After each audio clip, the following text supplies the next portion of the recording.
화면 보이시죠? 예, 공유 잘 됐습니다. 네. 시작해 보도록 하겠습니다. 먼저 제가 올려드린 자료가 전체적인 개관이었는데 거기 날짜가 나오니까 참고하시고요. 오늘 우리가 5월 19일 요 빨간색으로 한 거를 다 한번 간략하게 해보려고 했는데 지금 소개하고 해 30분이 지나서 어떨지는 모르겠습니다. 그래서 일단 이게 오늘 분량이고 아무리 분량을 조절을 해도 12번, 13번에 해당해요. 조금 적은 분량은 12페이지, 13페이지도 있고요. 제일 많은 분량이 한 25페이지 정도 되는 걸 한 회분으로 했습니다. 내용을 한데 묶어가지고. 그래서 이제 뭐 거의 그렇게 진행을 한번 해볼까 하는데 조금 고통스러우시더라도 그 전체 진도표를 보시고 조금이라도 그냥 제일 첫 번째 문장만이라도 쭉 한번 읽어보시는 것도 상당히 많이 도움이 되거든요. 시간이 없으시면 그냥 앞에 제일 첫 번째 문장들 단락마다 그것만 읽어도 어느 정도 내용이 동하니까 미리 한번 좀 읽어오시면 더 많은 유익이 있지 않을까 이런 생각이 들고요. 자, 내용만을 간단하게 요약을 해가지고 전해드릴 수도 있는데 그건 또 이상호 목사님께서 또 많이 해놓으셨기 때문에 또 우리가 도움도 받을 수 있고 그래서 우리가 내용을 파악하는 것이 중요한 포인트인가 라고 생각하면 그것도 중요하지만 이 키르케고르의 문장이 굉장히 수려하고요. 또 우리가 지난 시간 다룰 때 많이 이야기했는데 문장을 읽어보면 이 사람 정말 천재다. 네. 학문적으로 천재일 뿐만 아니라 신학적으로도 천재예요. 그래서 우리하고 시대는 다르지만은 1813년 5월 5일 태어났습니다. 우리하고 시대는 다르지만은 그래도 200여 년 전에 살았던 이 불세출의 천재가 남겨놓은 그 문장을 우리가 조금 고통스럽더라도 하나씩 같이 음미해 보는 것도 의미가 있지 않을까. 집에서 읽어오시면 요약만 해드리면 되는데 또 읽어보실 시간이 없고 아까도 몇 번 얘기했지만 읽어도 이게 도대체 무슨 말인지를 잘 모르기 때문에 제가 그냥 쭉 한번 읽을 때 다시 보셔도 그것 자체로도 조금 유익이 있지 않나 생각을 해서 원문을 제가 수정을 할 수가 없어요, 잘. 그래서 웬만한 거는 그냥 요약을 해옵니다.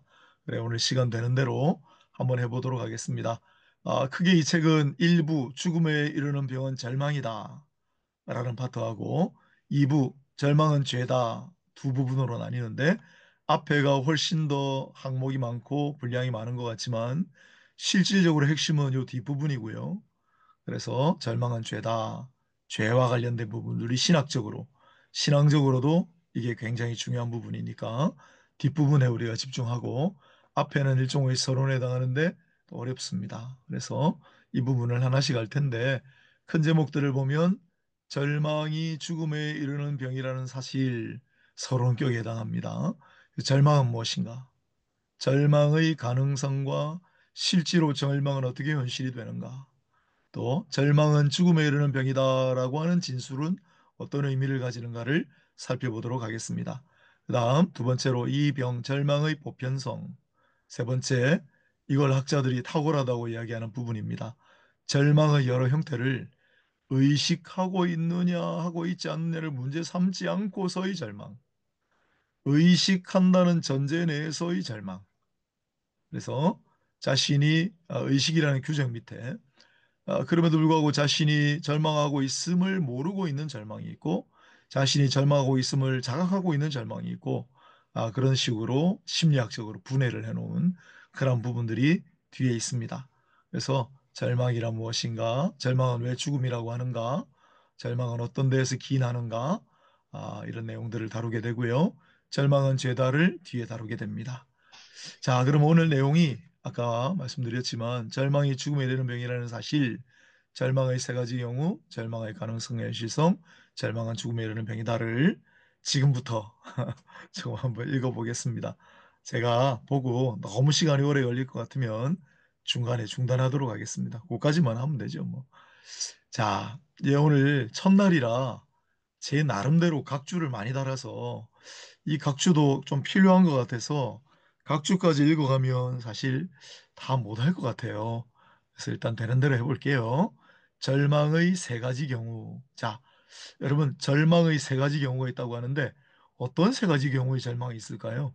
그냥 우리가 상상력을 발휘하면 거기 앞서 우리 앞에 절망에 이르는 죽음에 이르는 병을 제가 학주를 달아놨네요. 자, 기독교의 중심 교리에 따르면 모든 인간은 죄로 말미암아 죽음에 이르는 중병을 앓고 있다. 죄로 말미암아 인간은 다 진정한 자신을 상실하고 비본래적이고 거짓된 자신으로 살아가고 있기에 의식적으로 혹은 무의식적으로 매 순간을 절망 속에서 보낼 수밖에 없다. 절망이 곧 죽음에 이르는 병이다. 김종두 선생님이 쓰신 책에서 발췌를 했습니다. 그래서 여기에 뭐 죄가 나중에 나올 거고요. 비본래적이고 거짓된 자신 이런 진술들이 굉장히 중요합니다. 그래서 우리는 절망으로부터 벗어날 수 없다. 그다음 절망이라는 영어 디스페어는 불어 데세푸아르에서 파생된 말이고 이거는 앞에 이 DES가 부정어고요.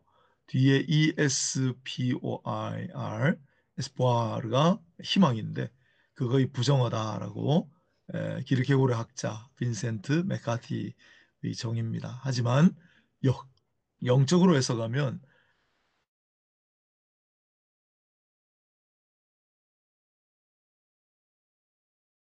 에 따르면 절망은 이러한 감정적인 것과 관계가 없습니다.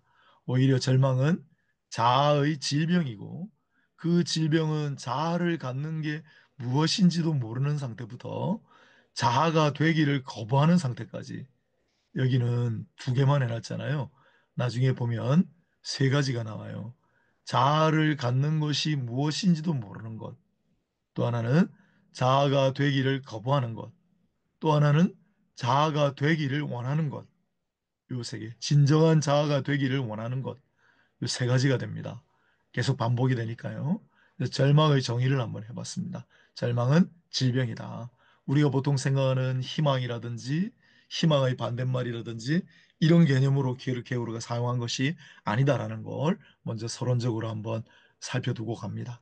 또한 절망의 세 가지 경우, 절망은 정신 안에서 자기 안에서의 병이다.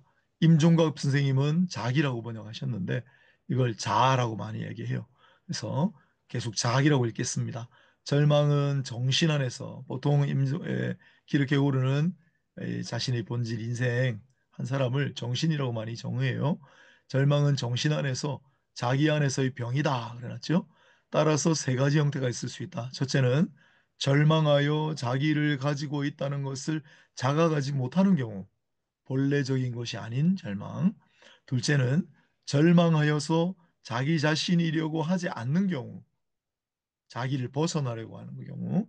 셋째는 절망하여서 자기 자신이려고 하는 경우.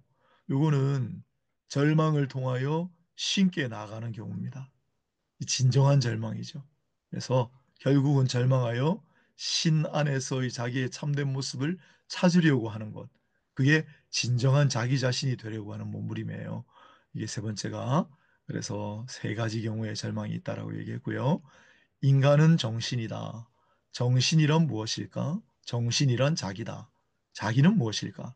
자기란 자기 자신에게 관계하는 관계. A relation that relates itself to itself. 바꿔 말한다면 그 관계에 있어서 그 관계가 자기 자신에 관계한다고 하는 것이다. 따라서 자기는 관계가 아니고 관계가 자기 자신에게 관계하는 관계다. 이게 어떤 분이 불세출의 문장이라고 써놨어요. 나는 누군가, 나는 누군가, 자아란 무엇인가를 이렇게 설명해 놓은 글이 있습니까? 너무 대단하잖아요. 그래서 이 관계라는 말이 나오기 때문에 조금 제가 설명을 찾아봤어요. 4번에. 관계에는 세 가지 유형이 있어요. 5와 10이라고 하는 수를 묶어보면요. 5하고 10은 서로 관계에 있죠. 서로 관계에 있죠. 그런데 둘의 관계 자체를 우리는 절반이구나. 두 배르구나. 그런 관계로 부를 수가 있죠. 두 번째 관계죠.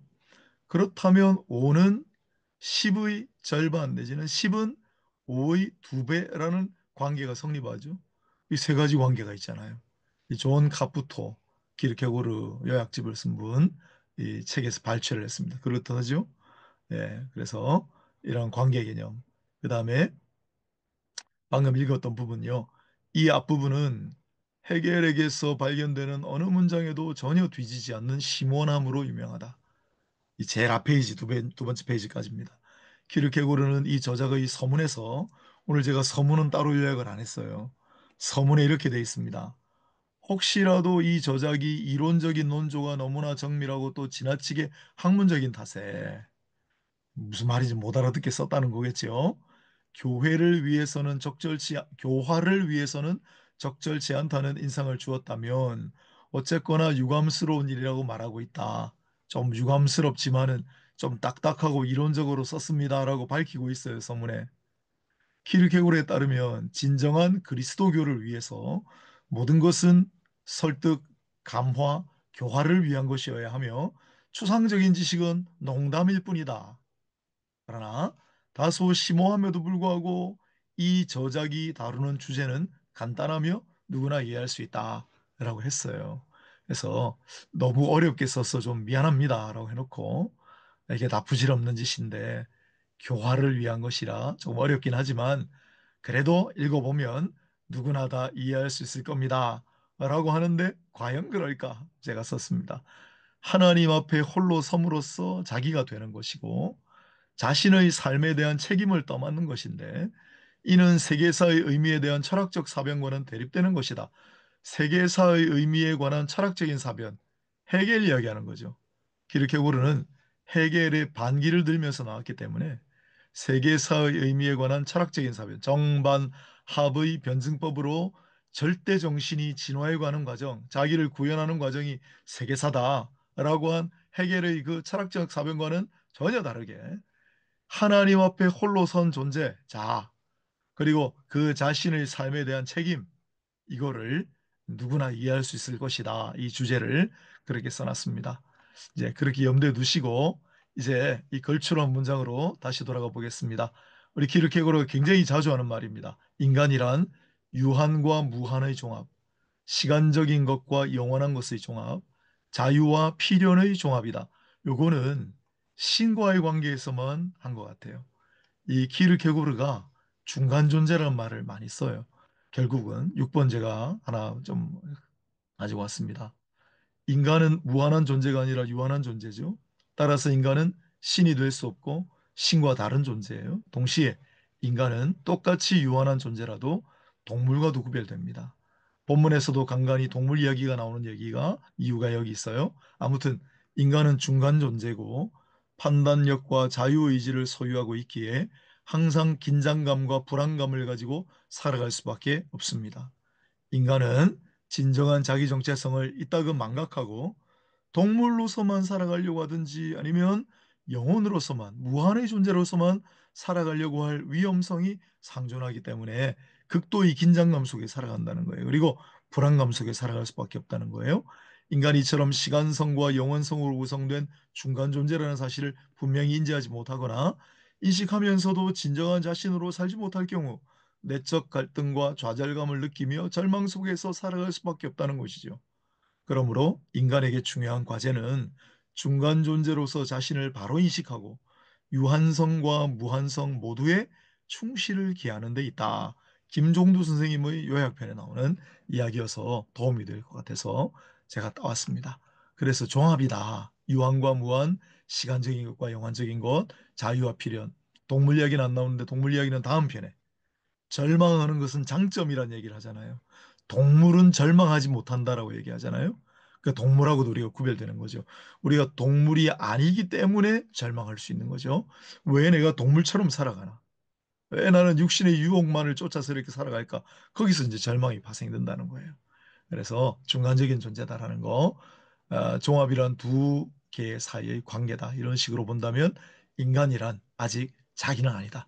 예, 관계를 맺어야 관계 속에서 자기가 되는 거죠. 두 개 사이의 관계에 있어서 관계는 소극적인 통일로서의 제3자며 그 두 개의 것은 그 관계인 제3자에 관계하고 그 제3자에 해당하는 관계에 있어서 그 관계에 관계한다. 이건 너무 어려운 진술인데 아까 5하고 10하고 그걸 절반이라는 관계로 명칭을 부여하고 5는 그 절반에 대해서 10은 두 배라는 관계에 대해서 관계가 되죠. 서로 간에도 관계가 되죠. 절반, 10의 절반, 5의 절반. 그걸 생각하시면 조금 곱씹어 보시면 이해가 조금 되실 것 같아요. 그러므로 영혼이라는 규정 밑에서는 영혼과 육체의 관계는 하나의 관계죠. 이 관계가 자기 자신에게 관계하게 되면 이 관계는 적극적인 제3자고 이것이 곧 자기입니다. 자기 자신에게 관계하는 이런 관계, 즉 자기는 자기 자신이 설정한 것이 아니면 타자에 의해서 설정된 것이어야 합니다.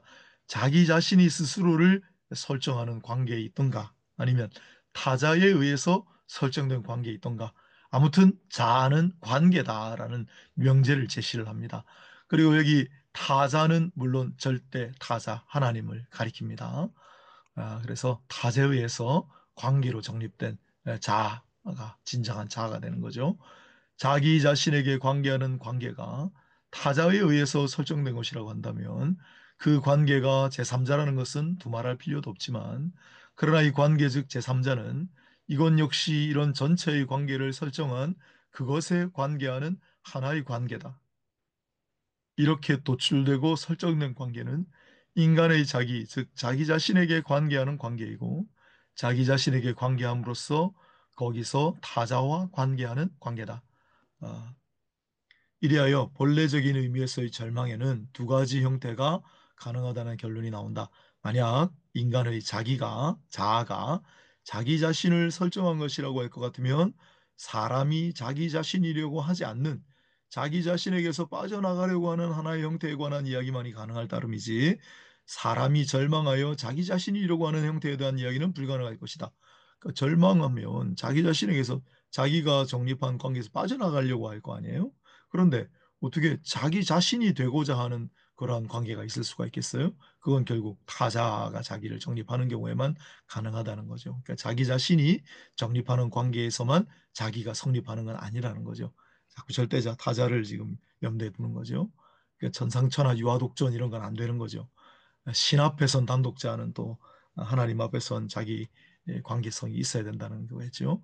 요컨대 이 공식이야말로 전체 관계는 타자에 의존하고 있다는 것을 말해주는 것이고 자기가 자기 자신만 가지고서는 평형이나 평안에 도달할 수 없을 뿐만 아니라 그 안에 거할 수도 없고 오로지 자기 자신에게 관계하는 거기에서 전체 관계를 설정한 그것에 관계함으로써만 가능하다는 것을 말해주는 것이다.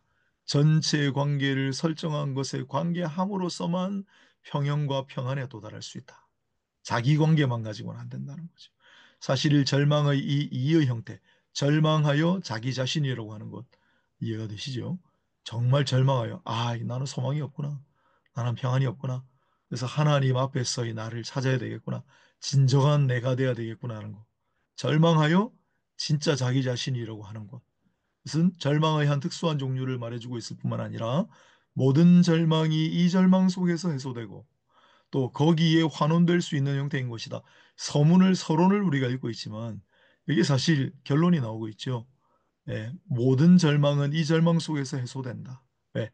이 절망을 해야만 진정한 자기 자신을 절대 타자와의 관계에서 발견할 수 있어요. 그렇기 때문에 우리는 반드시 이 절망을 거쳐가야 되는 거죠. 만약 절망하고 있는 사람이 제 딴에는 자기 절망을 의식하고 있는 양, 자기 얘기라는 그것만을 횡설수설하지 않고 현기증으로 고생하는 이가 무엇이 위에서 떨어지는 듯다 호소하는 경우가 같다. 현기증 이야기 나오죠. 현기증과 절망을 비교해서 설명합니다. 현기증 왜 중요하냐면 우리 불안의 개념을 바로 직전 시간에 했는데 불안의 개념 한 번씩 들으신 분도 있다고 하셨는데 불안의 개념의 가장 중요한 규정이 불안이란 자유의 현기증이다. 하나님께서 자유를 주셨기 때문에 그 무한한 자유 앞에서 느끼는 현기증이 불안이다. 라고 했기 때문에 이 불안과 현기증, 마찬가지로 이 절망과 관계를 대비를 하는 내용이 나옵니다. 있는 힘을 다해 자기 혼자 힘으로 절망을 제거하려 하면 여전히 절망 속에서 벗어날 수 없겠죠. 온갖 노력을 다하더라도 애를 쓰면 쓸수록 더 깊은 절망 속으로 깊이 빠져들어갈 뿐이다. 절망이라는 엇갈림은 단순한 엇갈림이 아니고 자기 자신에 관계하는 또 타자에 의해 설정된 관계 안에서의 엇갈림이다. 따라서 자신의 자기만을 상대로 하는 그 관계에 있어서 엇갈림은 자기라는 관계를 설정한 힘에 대한 관계 속에서 무한히 반영되는 것이다. 요컨대 절망이 전적으로 완전히 근절된 경우의 자기의 상태를 표시하는 공식은 다음과 같다. 그때의 자기는 자기 자신에게 관계함으로써 또 자기 자신이려고 함으로써 자기를 설정한 힘 속에 자신을 명백하게 위협한다. 예. 자, 일단 자기 자신, 우리는 내 자아를 내 자신과의 관점에서만 바라보잖아요. 그러나 이 모든 관계를 정립한 절대 타자와의 관계 속에서, 전체 관계 속에서 자기를 바라봐야 된다는 그런 취지였습니다. 아, 네, 1번을 우리가 좀 읽었는데 이 관계 절망의 세 가지 네, 제가 조금 이야기를 좀 많이 한 것 같네요. 2번 보겠습니다. 네, 3번은 아마 못할 것 같네요. 절망의 가능성과 현실성. 절망이란 장점일까 단점일까? 우리는 절망하는 걸 보통 병리학적으로, 요즘 심리학적으로 하면 질병으로, 병증으로 간주할 수도 있겠죠. 무조건. 그러나 여기서는 물론 기르케고로 죽음에 이르는 병이라고 했지만 죽음 자체가 끝이 아니라고 얘기하기 때문에 이게 3에 나오는 거예요. 죽음이 끝이라면 뭐가 문제가 되겠는가? 그러나 죽음이 끝이 아니다라고 얘기해요. 그래서 절망이란 장점일까 단점일까? 절망한다는 것은 무조건 안 좋은 것일까요? 변증법적으로 따진다면 장점이기도 하고 단점이기도 하다. 제가 만든 주석은 각주는 요게 답니다. 7번까지만 한번 보겠습니다. 키르케고르 저작의 전반에 걸쳐서 나타난 이런 변증법적 성질은 그 자체로 장점이자 단점일 수 있다. 물론 키르케고르의 변증법은 헤겔의 정반합으로 상징되는 변증법과는 구별된다. 하지만 키르케고르도 헤겔처럼 변증법적 과정을 중시함으로써 절대적 계시의 존재라든지 절대적 타자나 절대적 자아를 수긍하는 데는 난점을 보이는 것이 사실이다. 키르케고르의 사상을 받아들인 칼바르트의 신학이 계시론에 있어서 비판을 받는 이유도 여기 있다. 이게 무슨 얘기냐면요. 키르케고르가 위기신학이라고 해가지고 그게 뭐냐면 인간의 굉장히 어려운 상태, 절망 속에 몸부림치는 인간의 인간계 속으로 거룩하신 신의 존재가 부쑥 들어왔다는 거예요. 이건 있을 수가 없는 일인데 일어났다는 거예요. 그래서 키르케고르는 기독교 자체가 가장 변증법적이고 그리고 가장 변증법적인 사실의 절정이 바로 예수 그리스도의 성육신 사건이라고 그랬어요. 그래서 이 키르케고르에 있어서 예수 그리스도의 성육신이 제일 중요해요. 제일 중요해요. 그걸 그대로 받은 사람이 칼바르트예요.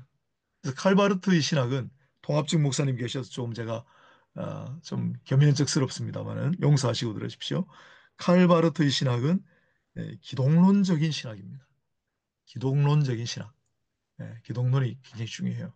그래서 칼바르트 신학에는 계시론을 우리가 비판을 하는데 전통 신학 입장에서 이게 뭐냐면 하나님의 계시가 나에게 와서 부닥쳐야 그것이 하나님은 나에게 주시는 계시가 된다는 그걸 굉장히 강조하거든요. 그 우리가 이제 비판하죠. 우리에게 와다 부닥치지 않아. 내가 깨닫지 않아도 하나님의 계시는 절대 계시다라는 거죠. 이 칼바르트 신학은 그게 조금 부족해요. 이게 키르케고르를 그대로 받아서 그래요. 키르케고르는 변증법적인 과정을 중시하기 때문에 자, 이것이 절대적으로 옳은 진리다라고 얘기하지 않아요. 이게 있고 이게 있으니까 저것도 있을 거 아닌가. 그래서 그걸 통해서 진리를 유추해내는 과정, 변증법이거든요. 그래서 우리 전통 신학에서는 계시론을 진리론을 그렇게 변증법적으로 고찰하는 것을 썩 좋아하지 않습니다. 그래서 제가 변증법을 조금 비판을 해놨는데 일단 이 기르케 오르는 거의 모든 저수를 변증법적으로 서술합니다. 변증법적으로 따지면 장점이기도 하고 단점이기도 하다. 둘 다 될 수 있다는 거예요, 항상. 그래서 그 사실을 통해서 뭔가 다시 추론해가는. 하지만 추상적으로 생각하면 절망은 말할 수 없는 장점이다. 이렇게 고의 결론입니다. 이 병에 걸릴 수 있다는 가능성은 동물 나오잖아요. 동물보다 뛰어나고 정신이 숭고함을 의미한다. 이 병에 주목하고 있다는 점은 우리가 이 병을 주목할 때 절망의 병이다라고 할 때 그것은 그리스도인의 장점이고 축복이다. 우리는 그걸 고침받았으니까, 극복해냈으니까, 신앙으로. 그래서 절망은 장점이라고 얘기해요. 그러면 절망이 가능하다는 것은 무한한 장점이다. 그러나 실제로 절망하고 있다는 사실은 최대의 불행이고 비참일 뿐만 아니라 실로 타락적인 것이다. 절망이 가능하다는 것은 무한한 장점인데 실제로 절망하는 건 그렇게 슬픈 일이 있을 수가 없어요. 왜냐하면 이게 좀 안 맞기 때문이죠. 그래서 보통은 가능성과 현실성이 가능하면 현실에서도 그렇게 일어나는데 절망에 있어서는 그게 반대라는 거예요.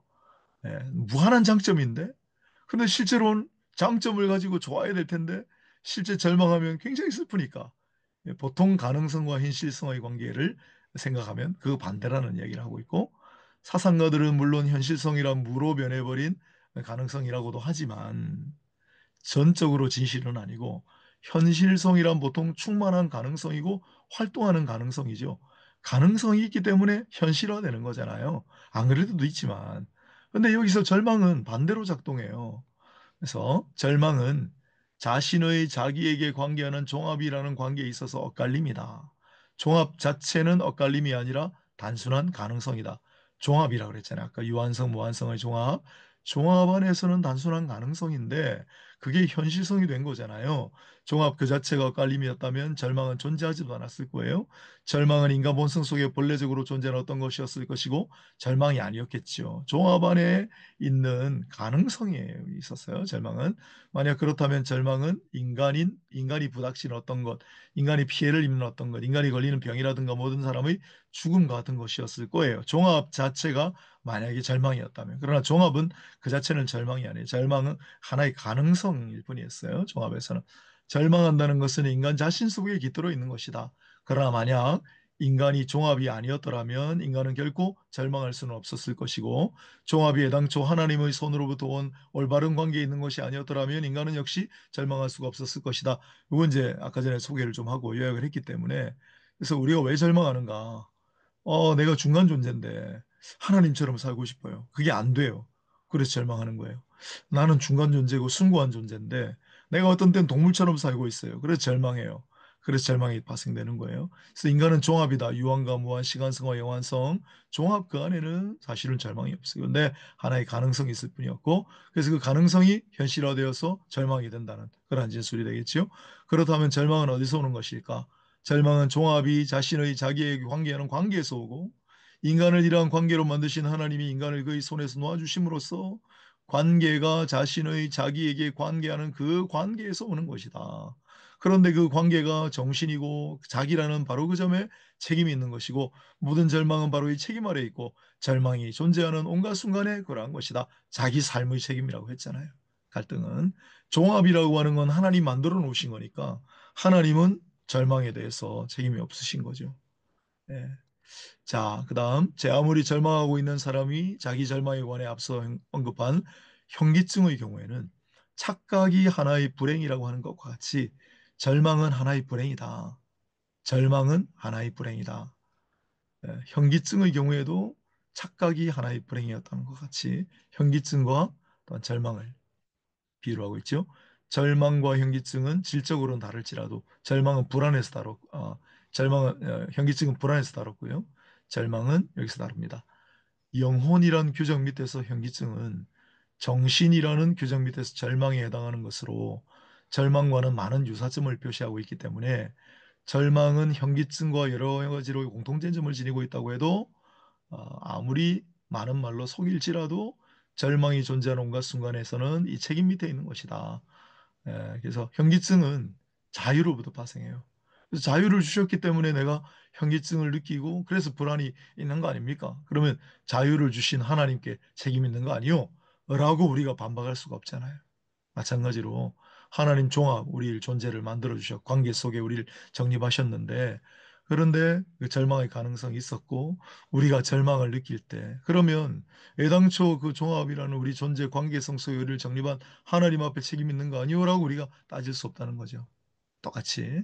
그렇다면 절망이란 엇갈림이 나타날 때 그것이 계속하는 것은 저절로 생긴 결과일까? 엇갈림의 계속은 엇갈림 그 자체에서 오는 당연한 결과가 아니다.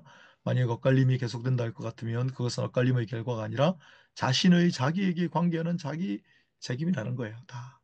애초에 엇갈림이 있었고 그 엇갈림이 계속해서 엇갈림을 파생하고 그게 아니고 자기 자신에게서 관계하는 관계에서 비롯되는 것이다. 인간은 인간의 부주의 때문에 병을 초래한다고 말한다. 병이 나타나면 그 순간부터 병으로 행세하는 현실이 되지만 병의 근원은 먼 과거의 것이 되고 만다.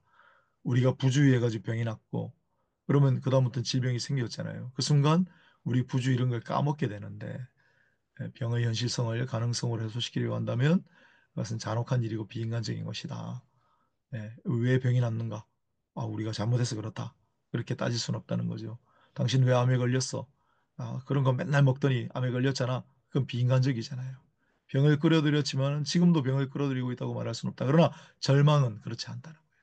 절망은 끊임없이 자기가 끌어들이고 있는, 끊임없이 자기의 책임에 돌아가는 그런 것이다라는 걸 병과 비교해서 이렇게 진술해 놨습니다. 그러나 인간은 영원한 것으로부터 벗어날 수가 없다. 인간은 영원한 것을 단번에 벗어내던질 수가 없다. 인간이 영원한 것을 소유하지 못하고 있다면 스스로 영원한 것을 소유하지 않았다거나 영원한 것을 내던졌다거나 내던지고 있음이 분명하다. 그러나 그 영원한 것은 다시 되돌아온다. 절망하는 순간 인간은 절망을 끌어들이고 있는 것이다. 절망이란 엇갈림의 결과로서 저절로 따라오는 것이 아니라 그가 자신의 자기에게 관계하는 관계의 결과로서 발생하는 것이기 때문이다.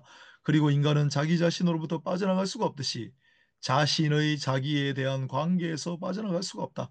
물론 자기만 워낙 자신의 자기에 대한 관계이기 때문에 결국 같은 말이기도 하다. 관계가 계속 나오죠. 결국 자기 책임이라는 거. 요거 조금만 하겠습니다. 앞에 조금 했기 때문에. 절망은 죽음에 이르는 병이다. 왜 절망을 죽음에 이르는 병이라고 하는가? 그건 무슨 뜻인가를 조금 설명해요. 요 정도까지. 죽을 병이라는 뜻이 아닙니다.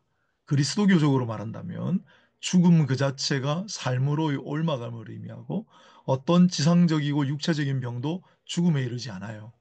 죽음은 병의 종말이로되 죽음이 종말 자체가 아니기 때문에 죽는다고 끝나는 게 아니잖아요. 그러면 우리 병의 결과가 죽음이라고 한다면 죽음이 완전 최종이라면 그건 맞는데 그런데 우리는 죽음이 끝이 아니거든요. 그래서 이, 이 병, 절망이라고 하는 병의 종말은 죽음이 아니에요. 그런데 이런 견지에서 죽음에 이르는 병이 엄밀히 논의되자면 종말이 죽음인 동시에 죽음이 종말인 그런 병이어야 하리라. 그렇다면 절망이야말로 그러다.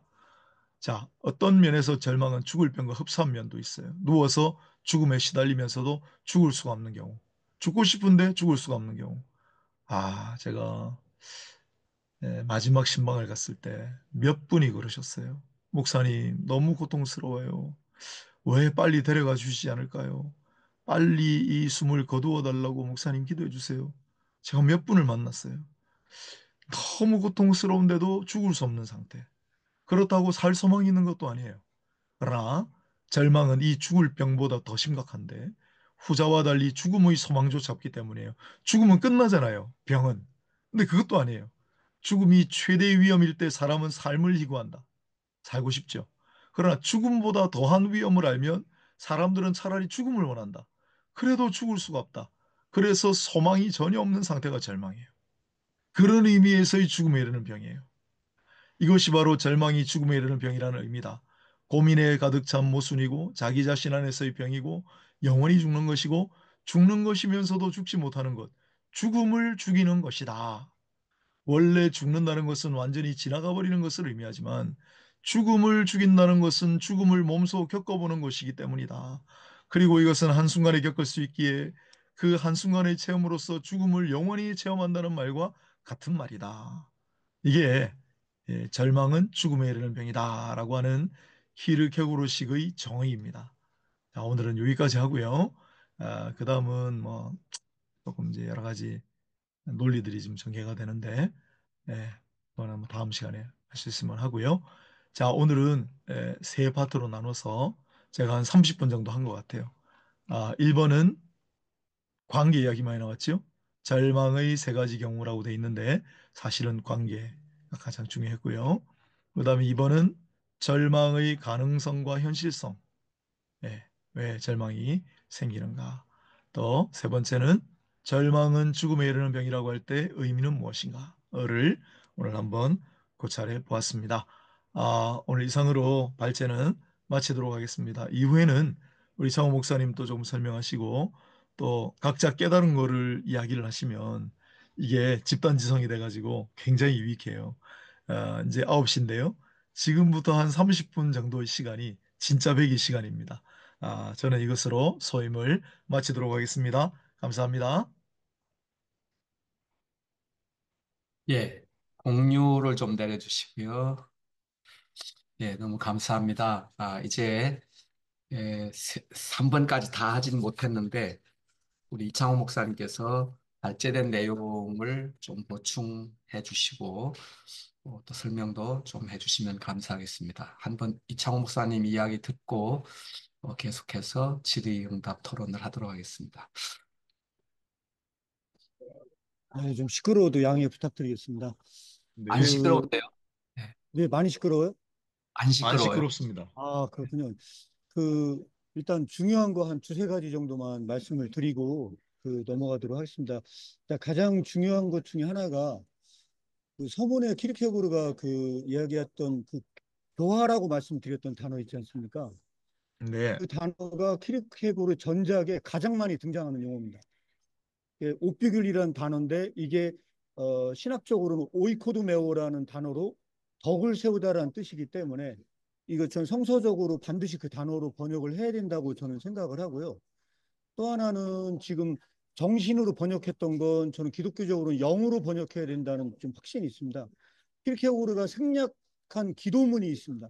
그 기도문을 하나를 읽어드리면 성령님이신 하나님이요 우리가 정직하게 치유되기를 원할 때 성령님이 우리를 도우러 오십니다. 성령님이요, 의사가 도움을 거절하며 파멸에 이르는 것이 아니라 의사에게 남을 수 있도록 우리와 함께 하소서 이 병으로부터 구원하소서.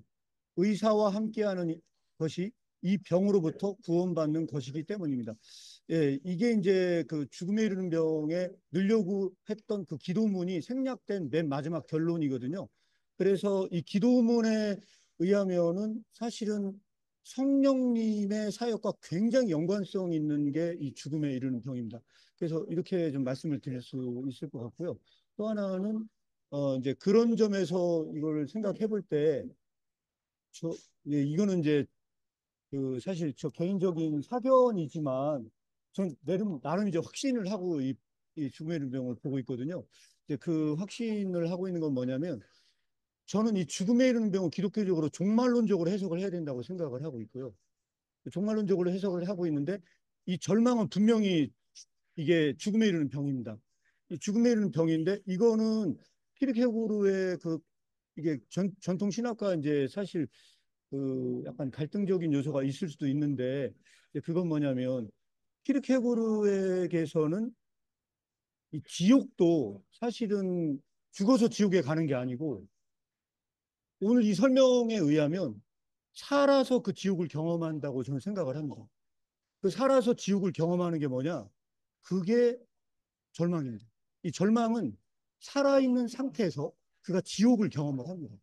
그래서 키르케고르는 주구장창 그 주장을 하는데 나중에 이제 각주를 보게 되면 알겠지만 그 영원히 타는 그 지옥불에 넘어가는 그 이야기를 성경의 그 마가복음 9장 48절인가를 인용을 해서 그 설명을 하고 예, 있거든요. 뒷부분에 나와요. 예, 네. 이제 그런 모든 설명적인 기본적인 베이스 자체가 이게 이제 그 목사님이 읽어주시진 않았지만은 서문에 그 나사로 이야기가 나오는 것도 궁극적으로 그 영혼은 죽어서 경험하는 영혼이 아니다. 그래서 이런 점이 하나가 있고요. 마지막 하나 더 말씀을 드리자면 그 여기서 번역되고 있는 자라는 단어는 제 개인적인 생각엔 임충합 선생님처럼 자기로 번역을 해야 된다고 생각을 확신하고 있는데 그 이유는 뭐냐면 영이란 이게 그 정신이란 영과 육의 종합이라고 설명을 합니다. 그러니까 일반적인 심리학에서 나오는 자아라고 하는 거는 영과 육의 종합이라기보다는 인간의 어떤 정신적인 것만 가지고 이게 이야기하는 반면 키르케고르가 말하는 이 정신이라고 하는 거는 영과 육 자체의 그 종합적 상태로 나타납니다. 이게 영인데 이 영 자체가 자기다. 그러니까 이런 점에서 봤을 때 그냥 자아라고 생각을 하면은 이 심리학적인 용어하고는 굉장히 혼동될 수 있는 요지가 있다. 그리고 여기에서 이 자기라는 게 얼마나 중요하냐? 하나님 앞에 섰을 때 이 자기가 구축된다는 거거든요. 이게 절대 타자입니다. 이 타자 앞에서 전적으로 드러나는 것이 이게 자기고요. 그래서 그 영어에서 가장 강조되는 용어 중에 하나가 키워드에서 가장 많이 꼭 명심해야 될 키워드가 트랜스페어런스입니다. 이 트랜스페어런스가 투명성이라는 용어인데 여기서 그래서 마지막 결론이 이것이 바로 공식이다. 이 공식인데 뭐냐면 자기를 정립했던 힘에서 투명하게 자기의 그 근거를 둔다라고 하는 이 구절이 굉장히 중요한 부분이기 때문에 이거를 명확하게 구분해서 독해를 하실 필요가 있는 것 같아서 한번 설명을 드렸습니다.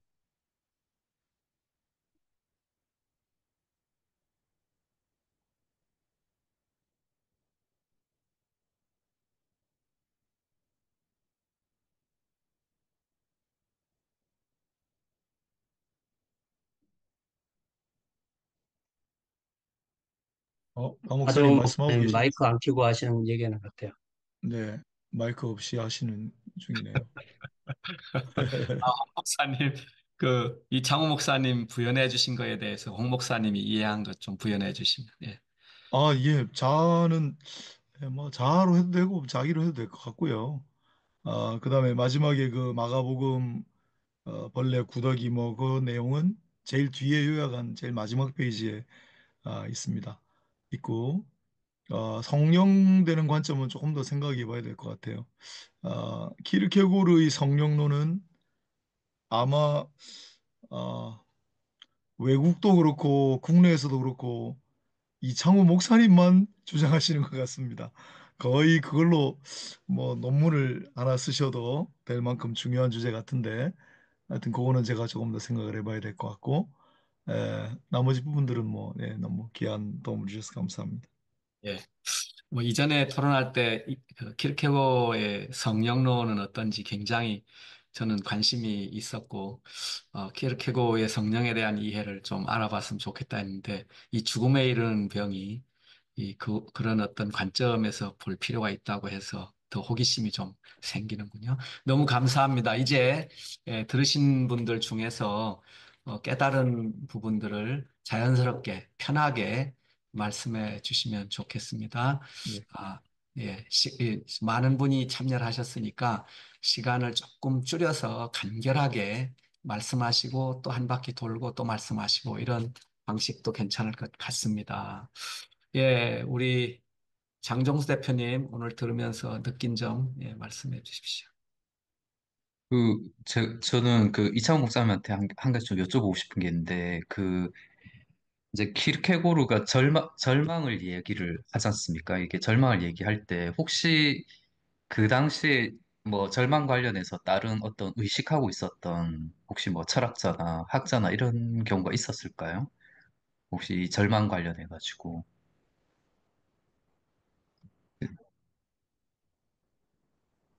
마이크 켜셔야 됩니다. 예. 그, 일단 제가 그 공부한 바로는 어떤 그 특별히 키르케고가 참고하거나 아마 이런 거를 제가 특별히 언급된 걸 본 적은 없고요. 다만 그 하우둥 에드나운 그 번역본의 그 서문에 보면은 이 키르케고르가 심지어는 그 아예 최초의 그 글을 쓸 때부터 그 아이러니의 개념을 쓰기 전작이 하나가 있습니다. 한 A4로 한 두 장 정도 되는 글이 하나가 있거든요. 근데 그 글이 아직도 살아있는 자의 그 유고문에서라는 글이 있는데 그것까지 인용을 하면서 심지어는 그때부터 절망을 사유하기 시작을 했다.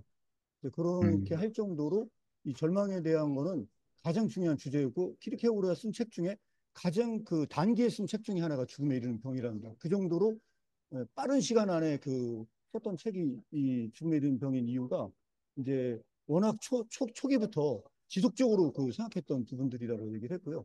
그 중에 하나가 지금 현재 마음의 청결을 나누고 있는 게 있는데 이 마음의 청결에서도 이 절망의 개념이 굉장히 많이 등장을 하고 있습니다.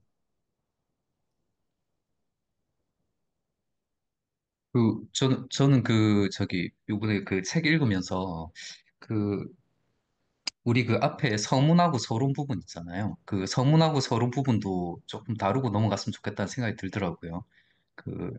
이제 저희가 지금 서문하고 서론 안 다루고 사실 가긴 했는데, 거기도 사실 한번 읽어보면 되게 또 괜찮은 내용들도 나와가지고 한번 그거는 뭐 다음번에는 한번 같이 조금 같이 나누고 가도 좋겠다 이런 생각 일단 하나 들었고요.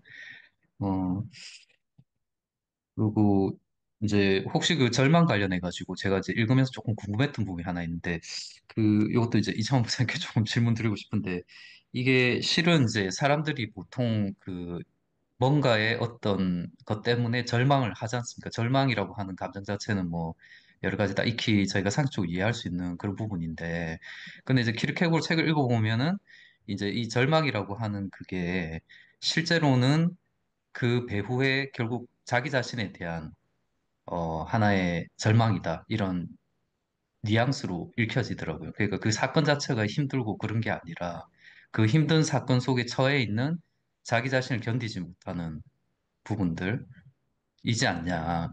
결국 이제 그 얘기는 어, 자기가 결국 진정한 자기 자신으로부터 도피하든지 아니면 진정한 자기 자신, 이제 진정한 자기 자신이 아닌, 예를 들면 하나님이 설정해 놓은 자기 자신이 아닌 자기가 바라는 뭔가에 따른 자기 자신을 만들려고 하는 그런 반항이든지, 그러니까 그런 도피나 반항이 깔려 있기 때문에 그 사람이 절망의 감정을 느끼는 것이다라고 좀 읽혀지고, 이제 그 얘기는 예를 들어서 절망이라고 하는 감정이 되게 힘들 수도 있는데 어떤 의미에서 보면 또 어떤 의미에서 보면은 그 절망 속에 빠져 있는 게 되게 행복할 수도 있지 않냐라고 하는 것도 또 그렇게 봐야 되지 않냐는 생각이 들더라고요. 예를 들어서 이제 뒤에 물론 얘 나오지만은 만약에 자기가 왕이 됐다라고 가정한다 했을 때 사실 이 사람이 왕이 되는 것이 진정한 자기 자신, 하나님이 설정한 진정한 자기 자신이 아니었음에도 불구하고 자기가 그 안에서 새로운 자기 자신의 자아를 만드는 데 성공했기 때문에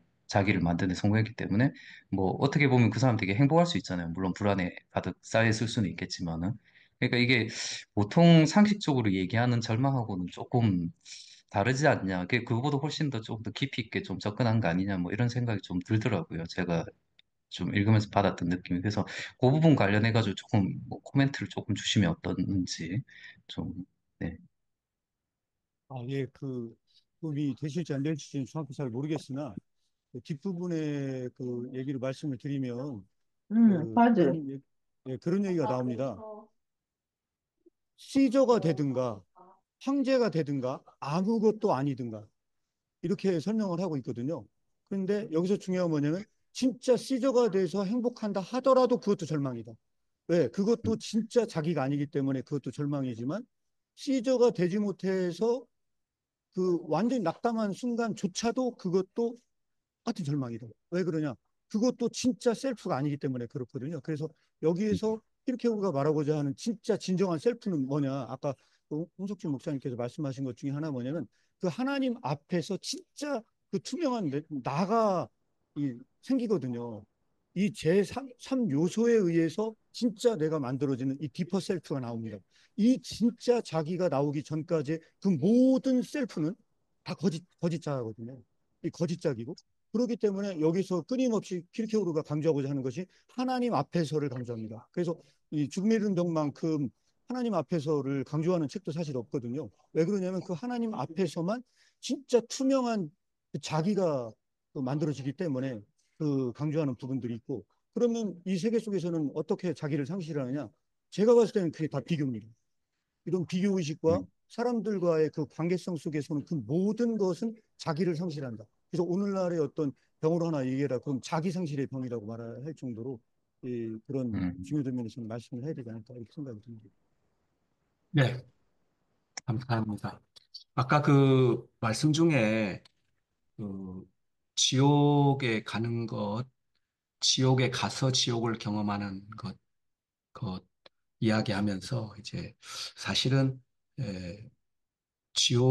이 세상에서 이제 지옥을 경험하게 되는 그런 말씀을 하셨는데 제가 이제 사실 우리가 하나님 나라 이야기할 때는 이미 임한 하나님 나라와 앞으로 다가올 하나님 나라와 소위 아직과 이미와 아직 사이에 있는 하나님 나라를 얘기하는데 이 지옥 이야기는 그렇게 안 했던 것 같아요.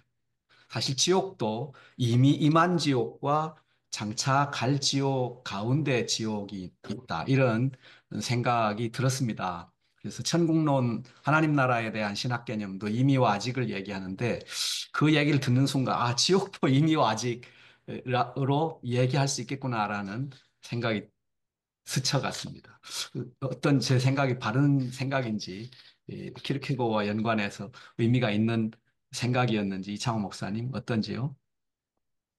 아니, 이건 철저하게 제가 제 생각에 틀렸을 수 있다는 가정으로 말씀을 드리는 거예요. 그래서 뭐 여기 음, 자유롭게 토론하는 시간이다 보니까 제가 이 죽음의 운명을 제 개인적으로 제 해석할 때 이렇게 그래서 해석을 한 겁니다.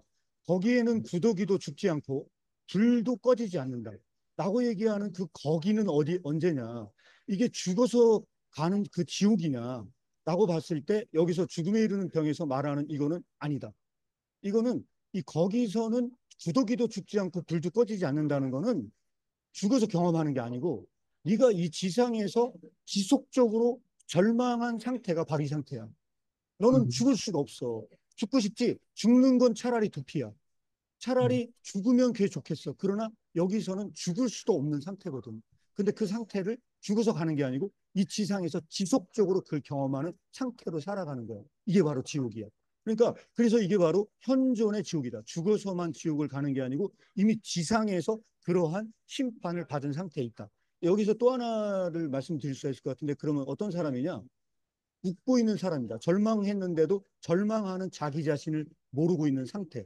이 음. 사람도 실제적으로는 지옥 상태에 있음에도 불구하고 그가 그걸 자각하지 못하는 상태로 설명을 해야 될 거라고 저는 개인적으로 생각을 합니다. 그래서 혹시 제가 처음에 이 말씀을 드린 이유는 책을 읽으시면서 제가 처음에 이슈를 던졌잖아요. 그런 관점에서 한번 읽어보시면 어떨까 제안을 드리는 겁니다. 이게 이제 예, 키르케고르는 오늘 처음 들어오신 분들이 계셔서 자기 저작물에 이게 좀 죽음에 이르는 병은 그 구절이 나올지 모르겠는데 아직은 발견을 못했습니다. 나는 신학자가 아니기 때문에 라는 구절을 많이 써놔요. 예, 키르케고르의 책은 신학으로 쓴 책은 아니다라는 거 스스로도 밝히고 있으니까 키르케고르의 저술을 너무 신학적으로 해석을 하면 안 될 것 같고 그래서 충분히 이창호 목사님 하신 그런 내용으로 우리 봐도 될 것 같은데 그러나 키르케고르가 인용한 마가복음 9장 44절하고 이사야 66장 제일 마지막인데 그건 예수님께서 하신 말씀하고 새하늘과 새 땅인데 명백하게 종말론적인 지옥을 다루는 구절들입니다. 그래서 그거는 우리가 이제 우리 현생에 살면서 미리 도래한 뭐 지옥 같은 현실, 비유적으로 이렇게 우리가 이해할 수도 있겠지만 구절 자체는 명백한 지옥을 다루는 구절들이라는 거를 제가 보충해서 그래서 기르케고르는 자기는 신학자가 아니다라는 얘기를 했다는 거를 제가 다시 한번 상기를 시켜드립니다. 네. 예, 감사합니다. 우리 최정인 박사님 혹시 들으시면서 오늘 또 생각한 거 있으면 예, 나눠주시죠. 제가 조금 아까 그 이창호 목사님 말씀하신 종말론이라는 말씀, 그리고 가정호 목사님께서 하나님의 왕국이 이미와 아직의 긴장 상태에 있다면 동시에 지옥도 그래야 된다는 말씀, 그리고 제가 들으면서 그 루터의 95개 조항이 몇 군데가 생각이 났거든요. 그한 군데가 뭐냐면 16항에 이런 말이 있어요. 그때는 이제 연옥을 믿었을 때니까 지옥, 연옥, 그리고 천국은, 그러니까 지옥은 절망의 상태, 연옥은 절망에 가까운 상태, 그리고 천국은 심령의 평안, 요 사이. 그러니까 지옥은 완전히 절망에 빠져 있는 상태, 연옥은 절망 비슷한 상태, 천국은 평안 상태다. 이렇게 16에서 루터 이렇게 얘기했는데요. 우리가 이게 죽음에 이르는 병이잖아요. 죽음에 이르기만 하지 죽음에 도달은 못하는 거예요. 이게 아주 이게 핵심적인 표현인 것 같아요. 그래서 죽음이라는 것을 우리는 죽음이라는 것을 끝이라고 생각하는데 죽음은 끝이 아니고 그냥 어떤 그 상태의 변화인 거잖아요. 그러니까 이 절망이라는 것은 결국은 하나님을 만나지 못한 상태를 말하고 있는 거예요. 제가 이해할 때는. 예. 그랬을 때 하나님을 만나지 못했는데도 행복한 건 가짜 행복인 거고, 하나님을 만나지 못했는데 하나님을 만나지 못했다는 알면서 괴로워하면 괴로운 거고, 하나님을 만나지 못했다가 하나님을 만나면 평안의 상태로 가는 거고 그런 걸 얘기하는 것 같아요. 예, 그래서 이게 저는 그 가정우 목사님의 그런 인사이트가 아주 탁월한 인사이트다라고 그렇게 생각합니다. 예, 죄송한데요. 제가 죄송한 게 아니라 감사한데요. 사실 죽음의 죽음과 죽음에 대한 죽음은 다르거든요. 죽음의 죽음은 부활이에요. 그래서 죽음을 죽인 것을 부활이라고 얘기하는데, 죽음에 도달하지 못한, 그래서 죽음에 도달하지 못해서 죽음에 대한 죽음이라고 바꿔서 말할 수 있을 것 같아요. 그래서 금방 우리 예, 최재 교수님 말씀대로 키르케고가 얘기하는 것은 죽음의 죽음이 아니라 죽음에 대하여 죽은 것, 이렇게, 예. 그렇죠. 예, 그렇죠. 그 구분하는 것도 탁월하네요. 예. 그래서 그 또 우리 주님께서 부활에 대해서 말씀하실 때 누가복음에서는 하나님께는 모든 사람이 살아있다. 그 모든 사람을 지옥에서 살아있는 사람들까지도 포함한다면 우리가 이 땅에서 지옥을 경험하고 또 죽음이라는 관문을 통과하고 또 지옥이라는 그 지옥을 실제로 체험하게 되고 이 땅에서 하나님의 왕국을 체험하고 또 죽고 나서도 하나님의 왕국에 간다고 할 때 이 기독교가 이 이미와 아직의 그 긴장에서 무게중심이 이 아직으로 많이 가 있는데 저는 요즘 와서 깨닫는 것이 이미, 지금, 현재, 순간, 영원 이것을 지금 우리가 여기서 체험하는 것이 그게 살아있는 기독교 신앙의 핵심이다라고 점점 제 생각이 바뀌어 가고 있는 중입니다. 예, 우리 또 정병선 목사님, 어, 묵상도 많이 하시고, 글도 많이 쓰시던데, 오늘 들으시면서 또 무슨 생각하셨는지. 예, 아유, 반갑습니다. 오늘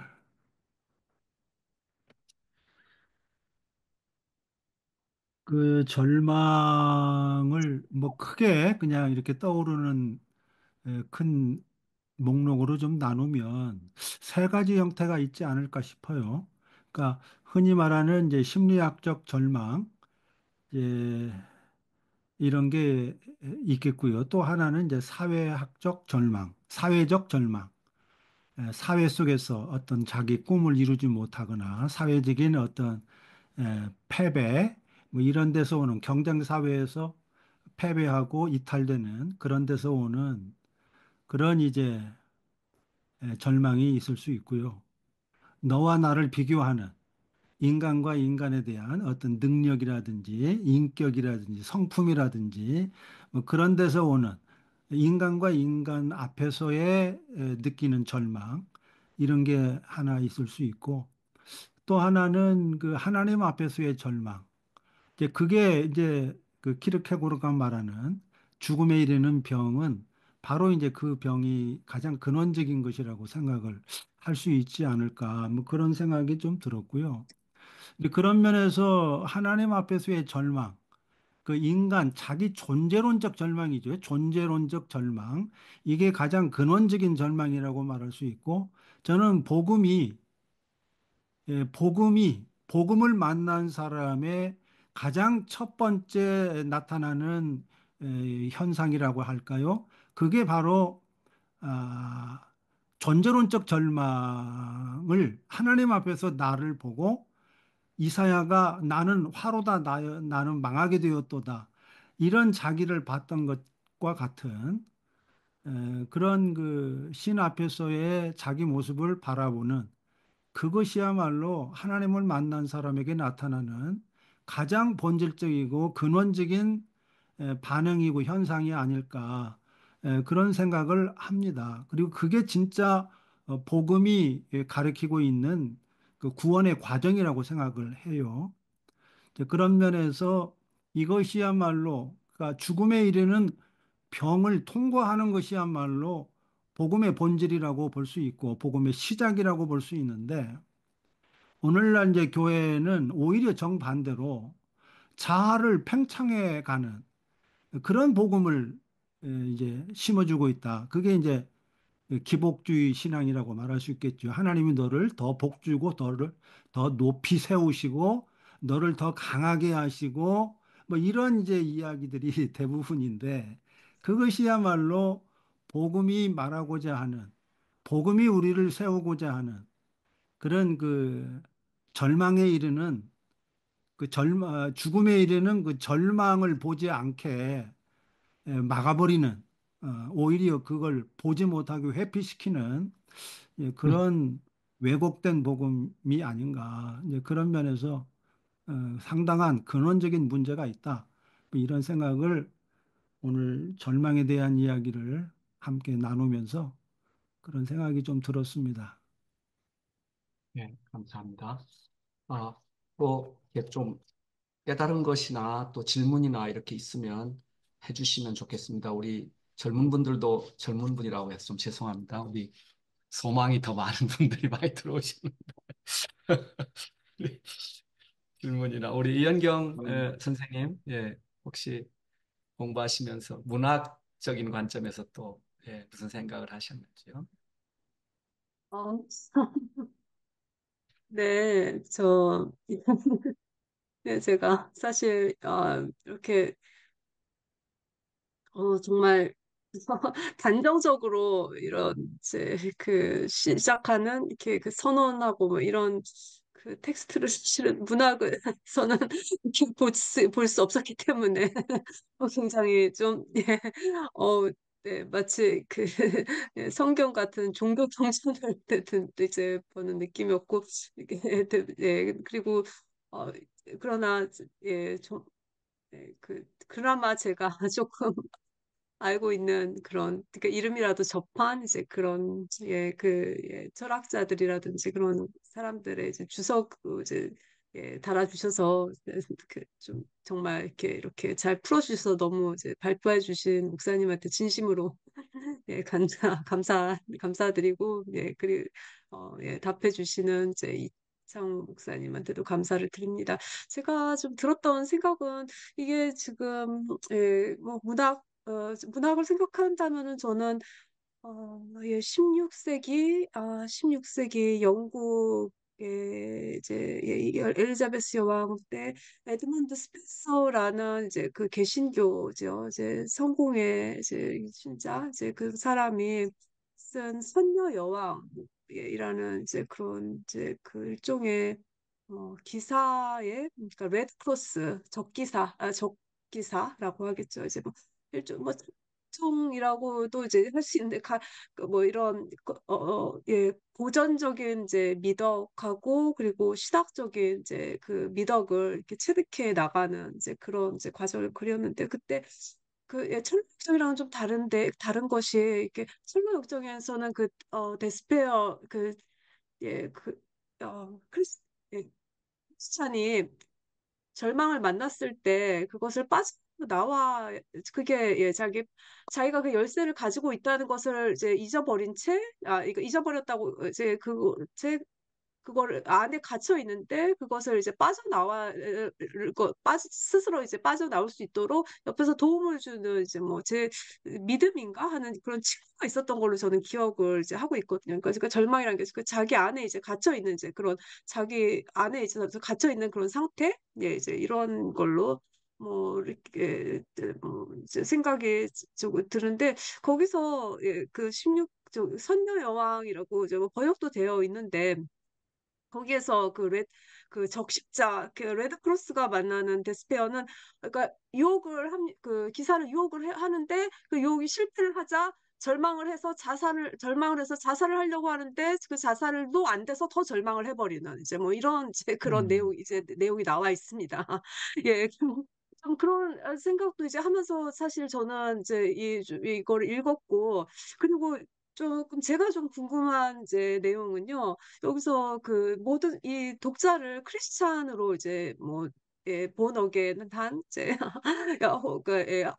그런 크리스찬으로 선정을 하고 이제 그렇게 쓴 건지 좀 궁금합니다. 왜냐하면 여기서 이제 그 죽고 싶어도 죽지 못하는 상태라고 하는 것이 이제 예, 말씀하신 이제 목사님께서 이제 말씀하신 그 둘째 사망, 예수님께서 그 요한계시록에서 말씀하신 그 둘째 사망에 던져지지 않는다, 뭐 이렇게 말하는 그 둘째 사망이라는 그 상태는 죽고 싶어도 진짜 죽을 수 없는 이제 그런 상태라고 이제 그 생각이 좀 드는데요. 지금 제 생각입니다.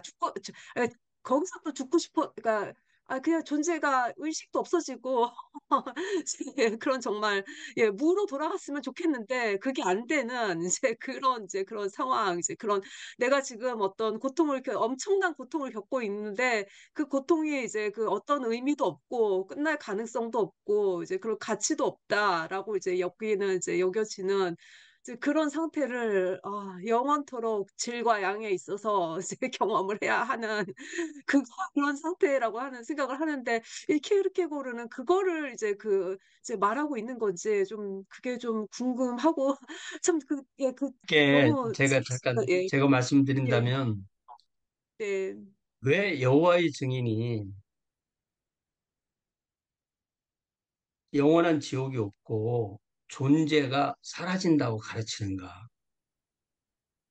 그걸 생각해 보면 이 기독교 성경이 말하는 지금 우리 이영경 자매님이 말씀하신 둘째 사망이라는 말이 얼마나 절망의 끝판왕이고 죽지도 못하고 계속 죽음에만 이르는 그런 상태인가를 역으로 생각할 수가 있는 거예요. 네. 그러니까 우리가 천국을 믿는다는 얘기는 지옥을 믿는다는 얘기잖아요.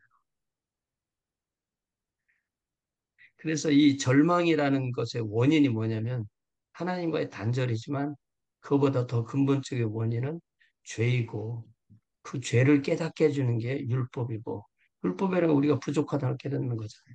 그러면서 이 절망을 깨닫는 사람이 하나님을 만나게 돼서 이제 평안한 상태로 간다는 얘기인데 그런데 모든 사람을 어, 거듭난 그리스도인으로 상정하고 쓴 것은 아닌 것 같고요.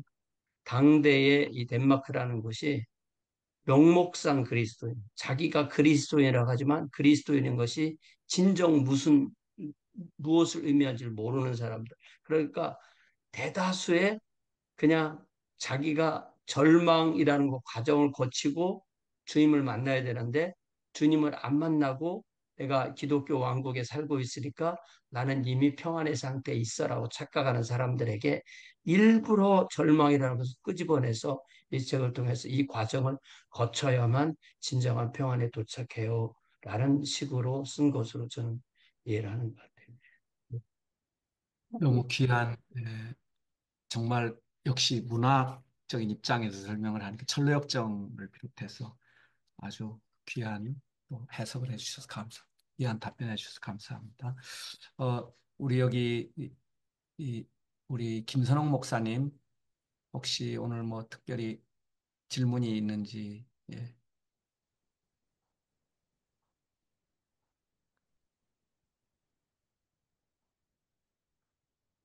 아, 마이크 안 켜지시네요. 예. 예. 켜졌습니다.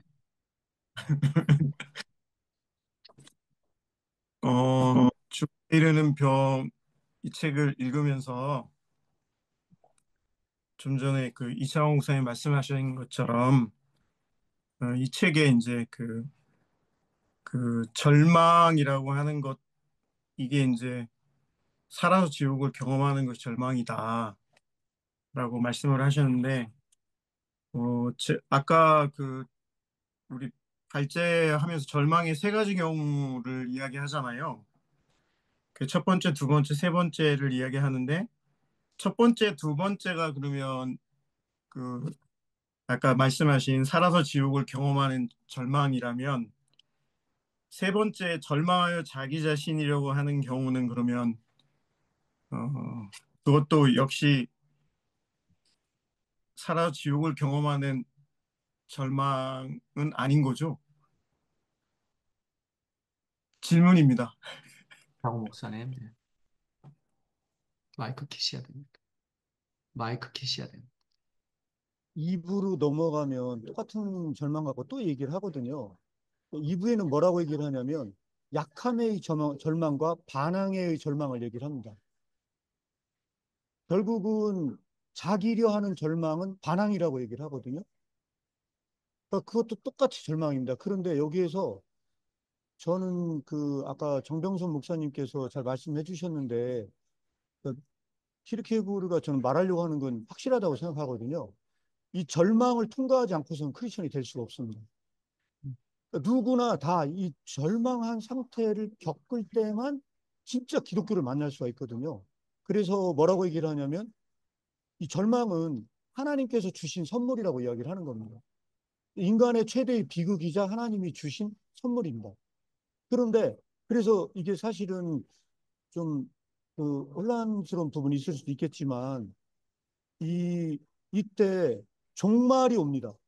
그러니까 뭐냐면 자기의 죽음을 경험하는 종말. 그래서 그 서문을 안 읽었는데 그 서문에 보면 이런 말이 나옵니다. 이 병의 치료는 이 병을 치료하는 방법이 딱 하나가 있다. 뭐냐? 이 병을 치료하는 방법은 세상에 대하여 죽는 것이다. 그렇게 얘기를 하거든요. 그게 이 절망의 치료입니다. 그러니까 아이러니하게도 이 병을 치유하기 위해서는 그가 세상에 대해서 죽어야 돼.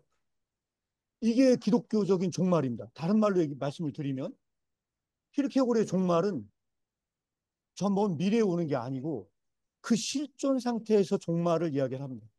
그런데 그 종말을 거부한 상태, 내가 그 세상에 대해서 죽어야 되는데 그 상태를 거부하는 상태로 남아있는 것, 그건 지속적 절망의 상태입니다. 그게 어떤 종류의 절망이든 그것은 지속적 절망의 상태. 그래서 그 오늘 그 읽은 본문을 다시 한번 꼼꼼히 읽어보시면 그런 말이 나옵니다. 일반적으로 가능성과 현실성 사이에서 예를 들어 어떤 사람이 내가 음악가가 되고 싶어요. 그러면 그건 가능성이잖아요. 그 음악가가 되었어요. 그럼 그건 상승한 겁니다. 내가 그 가능성에서 현실을 이뤄낸 거거든요. 그런데 여기에서 절망은 거꾸로 갑니다. 절망은 가능성의 상태가 오히려 더 좋은 상태예요. 그 절망을 해서 현실로 나타나잖아요. 그럼 그건 하강을 한 거예요. 그러면 절망하지 않은 것은 절망하지 않은 상태냐? 그렇지 않다는 거거든요. 왜 그러냐? 절망은 날마다 그게 절망한 상태로 남아있을 때만 절망하지 않은 상태지. 내가 어떤 병이 과거에 병력이 있다고 해서 그 과거의 것이고 지금은 나았어. 그러면 병이 없는 상태냐? 그게 아니라는 거거든요. 절망이라고 하는 거는 지속적으로 절망하지 않음을 부정하는 상태로 계속 지속됐을 때만 절망하지 않은 상태야. 그 얘기는 무슨 얘기냐? 저는 그래서 이것도 그냥 제 개인적인 해석인데 이건 뭘 말하려고 하는 거라고 생각을 하냐면 기독교적으로 이걸 이해를 하면 날마다 자기 부인을 하는 상태. 내가 날마다 자기 부인을 하는 상태가 있을 때만 그게 절망하지 않은 상태야. 그런데 오늘은 내가 자기 부인을 하고 살았어. 그러니까 세상에 대해서 죽었어. 근데 내일은 그렇게 못했어. 그럼 다시 절망한 상태. 그러니까 이거를 좀 쉽게 얘기하면 그렇게 말씀을 드리면 어떨까 이런 제안을 드리고요. 제가 이런 제안을 드리는 이유는 뭐냐면 이 책의 저자가 안티클리마쿠스입니다. 이 책의 저자가 안티클리마쿠스인데 이 안티클리마쿠스 저자가 하는 역할이 뭐냐? 킬케곤 일기에다 명확히 얘기를 합니다. 안티클리마쿠스는 가장 이상적인 기독교를 제시하는 가명의 저자다. 그러면은 죽음에 이르는 병을 철학적으로 읽어야 될까요? 기독교적으로 읽어야 될까요? 저는 개인적으로 뭐라고 생각하느냐? 죽음에 이르는 병을 철학적으로 읽는 것 자체가 오류다. 키르케고르는 의도 자체가 죽음에 이르는 병을 뭘 갖고 얘기냐? 기독교의 이상성을 제시하기 위해서 이 저자를 상정을 했는데 왜 이걸 갖고 철학적으로 독해를 하냐는 거예요. 저는 어떤 방법으로든 이게 기독교의 본질을 설명하려고 했다고 얘기를 하는 얘기는 저는 이 자체만 가지고도 저는 기독교가 키르케고르는 이렇게 생각을 하거든요. 어떻게 크리스천이 되는가?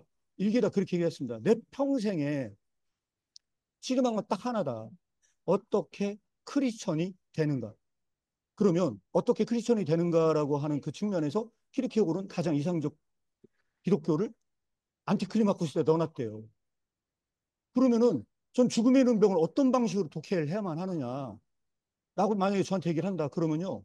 가장 기독교적 방식으로 이걸 해석해내야 된다. 그게 저는 제 개인적인 주장입니다. 물론 제가 틀렸을 수도 있는데, 네. 예, 그냥 그 정도로 마무리하겠습니다. 안 틀린 것 같습니다. 예, 우리 젊은 동력자님들 또 언급을 안 하고 넘어가시면 섭섭할 것 같아요. 우리 요한 브라더, 예, 하고 이어서 종현 브라더 두 분 말씀해 주시겠습니다. 아, 네. 저 오늘 원래는 그냥 듣기만 하려고 그랬는데 좀 많이 들어오셔가지고 근데 갑자기 이제 말씀 나누다가 갑자기 떠오르는 게 조금 있어가지고 예, 그 부분만 조금만 나눠보면은 이제 아까 전에 그런 말씀하셨잖아요. 그런 상태적인 지옥과 실질적인 지옥.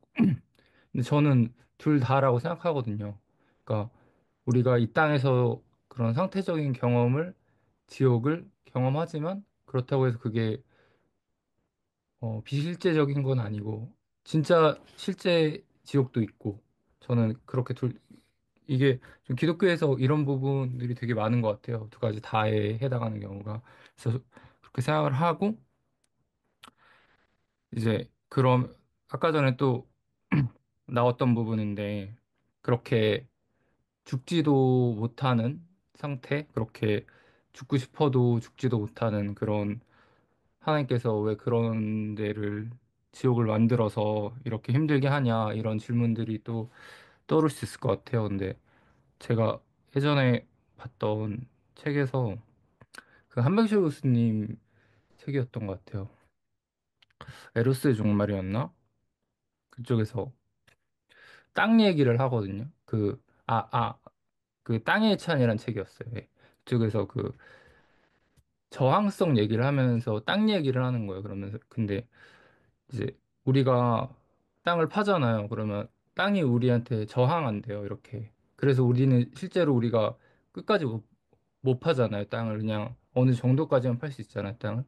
근데 이제 그 우리가 어 인터넷 공간에서는 이게 없다라는 거예요. 저항성이 없다라고 하더라고요. 그래서 그냥 클릭하면 그냥 다 들어가잖아요. 끝까지.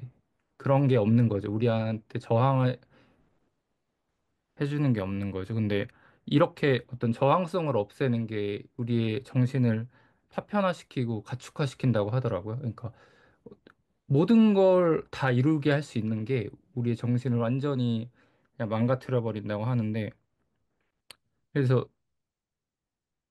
어 제가 들었던 생각은 이런 게 되게 그런 손절 문화 있잖아요. 우리 특히 뭐 젊은 세대나 이런 손절 문화 같은 데서 잘 나타나는 것 같아요. 우리는 그냥 내 마음에 안 들면은 삭제시키려고 하잖아요. 어떤 사람을 그냥 아예 그냥 그 그래가지고 뭐 살인도 하는 거겠죠, 인간은. 근데 어 신이 인간과 다른 점은 신은 그게 안 되는 거죠. 우리는 그러니까 그냥 지우고 싶으면 지울 수 있는데 신은 삭제시킬 수가 없는 거죠. 그래서 전 지옥이 있는 것 같아요. 그래서 어떻게 보면 그래가지고 그 이렇게 지옥불을 어떤 의미에서 보면은 그게 어떤 그들이 더 이상의 정신이 뭐 파편화되지 않게 완전히 가축으로 넘어가지 않게 그냥 그 일말의 그런 어떤 인간성이라도 가질 수 있게 하는 그런 어떤 마지노선이지 않을까. 그러니까 지옥 불도 어떤 의미에서 보면은 하나님의 사랑인 거죠. 하나님께서 인간을 고통스럽게 하려고 지옥을 만드는 게 아니라 그, 예, 그들이 더 이상 아예 그냥 짐승이 되지 않게 하는 그런 마지노선이지 않나. 네, 그런 생각을 했습니다. 조금 양해를 구합니다. 이제 참여한 분들이 많기 때문에 이전에 네, 9시 반에 마쳤는데 조금 시간을 더 사용을 하면 어떨까 합니다. 네, 우리 종현 브라더. 예. 네, 저는 우선 어, 도식을 조금 그려봤는데 그 키에르케고르가 말하는 절망이 결국에는 인간의 존재론적인 어떤 구조, 그 선험적인 구조 때문에 나온다고 말을 하는 것 같아요. 그러니까 인간이 육성과 영성을 둘 다 가지고 있는데 육성을 이제 존재론적 그 어떤 유한성을 내비치고 있고 영성은 이제 무한성을 내비치고 있는데 어, 이 6과 0의 종합적인 존재라는 것에서 이제 존재론적인 절망 상태가 나타나는 거라고 저는 이해를 했거든요. 근데 이거를 들으면서 제가 사실 그리스도교 신앙을 믿기 전에는 불교에 되게 관심이 많았어요. 근데 붓다도 이제 그 수행을 시작하게 된 계기가 이런 존재론적인 한계 상황을 맞고 시작을 하거든요. 이게 붓다가 이제 그 종교 그 불교에서 가장 문제시 여기고 가장 해결하고자 하는 게 고예요. 두카라고. 이게 그 당시 원어로 해석을 하면은 내가 마음대로 하지 못하는 한계 상황, 이 존재론적 한계 상황의 이를 두카라고 부르고 이거를 중국에서 가지고 올 때 고통, 고라고 번역을 했던 건데 어, 이런 한계, 존재론적인 한계 상황, 절망이라는 한계 상황에서 우리는 하느님 그리고 어떤 뭐 무한자로서 하느님 그런 하느님을 만나고 우리의 실존적인 삶을 그 우리의 어떤 육성이나 그런 거를 초월하는 어떤 그런 신에게 내맡기는 삶을 요구하게 되고 그리고 또 그런 삶에서 본래적인 자신을 회복하게 되는 과정이라고 저는 조금 제가 가지고 있는 지식 선에서 접목을 하고 하면서 이해를 하게 되었고요. 그리고 이창호 목사님께 질문 드리고 싶은 게 하나가 있는데요. 아까 교화라고 하셨던 그 오늘 강동 내용에 대한 부연 설명에 있어서 교화에 대한 설명을 되게 감명 깊게 들었었는데 제가 필기를 못했거든요. 그래서 혹시 다시 한번 설명해 주실 수 있으신지 네, 여쭤보고 싶습니다. 다시 어디 나올지는 모르겠는데 이 키르케고르는 사실은 모든 강화에 업빌딩이라는 단어가 붙어 있습니다. 근데 업빌딩이라는 단어가 얼마나 중요한 워딩이냐면 이게 그런데 제가 볼 때 영어 번역자들이 이걸 처음에 놓쳤거든요. 놓쳐가지고 에디파잉이라고 번역을 했는데 영어 번역자들이 이게 잘못된 번역이다. 에디파잉으로 번역을 하면 안 된다. 그래서 이후에 번역자들이 그걸 업빌딩으로 번역을 했습니다. 그런데 이게 성서적으로는 이게 오이코도메오라는 단어예요. 오이코스라고 하는 게 집이란 뜻이고요. 오이코도메오라고 하는 것은 집을 짓다라는 뜻입니다. 그래서 성서적인 어휘로 이걸 돌려놓고 이야기를 하면은 이거는 뭐죠? 모래 위에 지은 집은 금방 무너진다.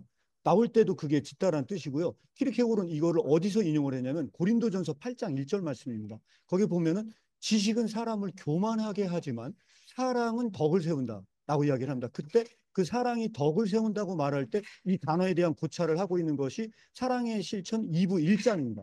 거기에 보면 이 덕을 세운다는 의미가 얼마나 자세하게 잘 설명이 되어 있는지가 나오는데 여기서 키르케고는 이걸 뭐와 항상 연결시키냐? 죄론과 연결시킵니다. 이 죄론과 연결시킬 때 여기서 가장 중요한 핵심적인 개념적인 키워드가 하나 나오는데 그리스 철학과 정반대적인 사유를 합니다. 그리스 철학에서의 덕을 수행하신 사람은 아레테, 탁월함의 개념입니다. 그리스 철학에서 미덕이라고 하는 개념이 탁월성이라고 하는 단어에서 나오거든요. 키르케고는 이걸 거부합니다. 이거를 거부하고 기독교에서 기독교적 사유에서 그가 진짜 미덕적 그 선을 행할 수 있는 사람이 누구냐라고 하면 죄의식이 들어온 사람이에요. 왜 그러냐? 그 죄의식을 들어온 사람만 덕을 세워요. 덕이 세워져. 업빌딩이 된다는 거예요. 이 업빌딩이라는 그 용어가 얼마나 중요하냐? 이런 관점에서 사실 죽음에 든 병 서문을 해석을 해야만 한다. 그러면 이제 혹시 철학을 공부를 한다면요. 정신현상학하고 법철학을 꼭 확인해 보시기 바랍니다. 우리나라 말로 워딩을 어떻게 번역되는지 모르겠는데 키르케고르는 여기서 나오는 그 시스템 철학을 하고 있는 헤겔의 정신현상학 서문과 이 법철학 자체를 비판을 합니다. 그 자체를 비판하는데 어떤 비판을 하느냐? 거기에 철학은 덕을 세우면 안 된다고 이야기를 합니다. 헤겔은 철학이 덕을 세우는 건 안 된다.